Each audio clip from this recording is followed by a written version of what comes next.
माँ की जगह कौन ले सका भला। माँ तो माँ होती है ना, बच्चों की तकलीफ़ बिन बोले जानती है। हर दुख दर्द में, हर गम में माँ साथ खड़ी होती है। शादी से पहले, बचपन से जवानी तक हमेशा माँ ने मेरा साथ दिया। मुझे पढ़ने का शौक़ था, माँ ने बहुत मेहनत करके मुझे पढ़ाया। खुद आधा पेट खाकर गुजारा किया।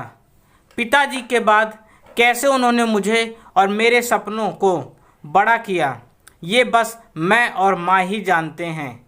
आखिर मेरी शादी करके निश्चित होना ही उनका आखिरी सपना था।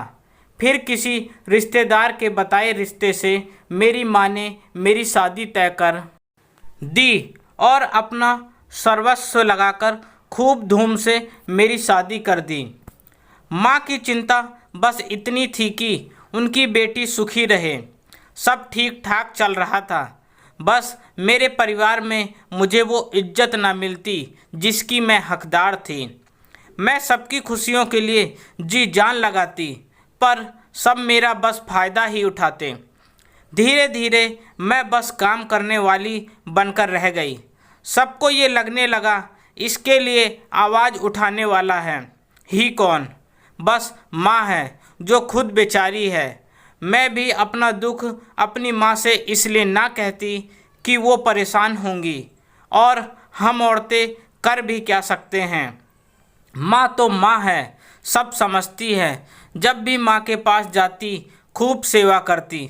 फिर जीवन में मेरा बेटा आ गया। अब लगा बस ये ही मेरा जीने का सहारा बनेगा। पर कहते हैं ना, संस्कार सामने आते हैं।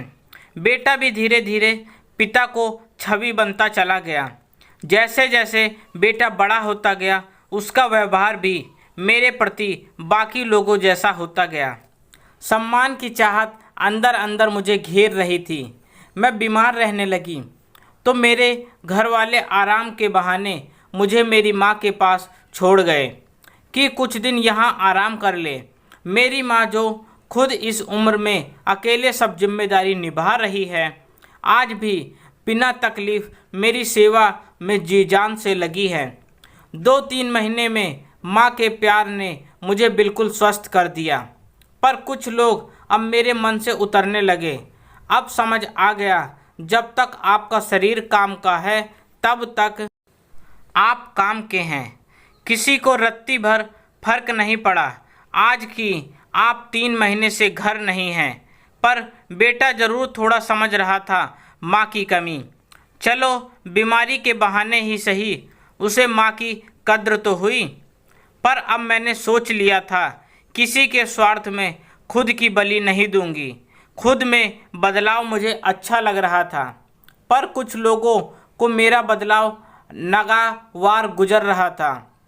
पर अब बदलाव की लहर चल चुकी थी तो परिवार वाले भी समझ गए हर चीज़ की सीमा होती है। उन्होंने भी अब मुझसे उम्मीद ज़्यादा रखना छोड़ दिया था। बस एक मेरी माँ थी जो अब भी वैसी थी, आज भी वैसी है। वो ना कल बदली ना आज बदली। आज एक फ़ोन ने मेरा वो साया भी मुझसे छीन लिया। मैं अपनी माँ के लिए कुछ ना कर सकी। जब रोते हुए मेरी सास ने कहा, मैं भी तेरी माँ ही हूँ, तो ये शब्द मुझे चुभ गए और मेरे मुंह से अनायास ही निकल गया, मेरी माँ की जगह कोई नहीं ले सकता। मेरी माँ मेरे अंदर आज भी है और हमेशा रहेगी। दोस्तों, आपको ये कहानी कैसी लगी प्लीज़ कमेंट करके ज़रूर बताएं और मुझे सब्सक्राइब भी करें। आपका अपना दोस्त, धन्यवाद।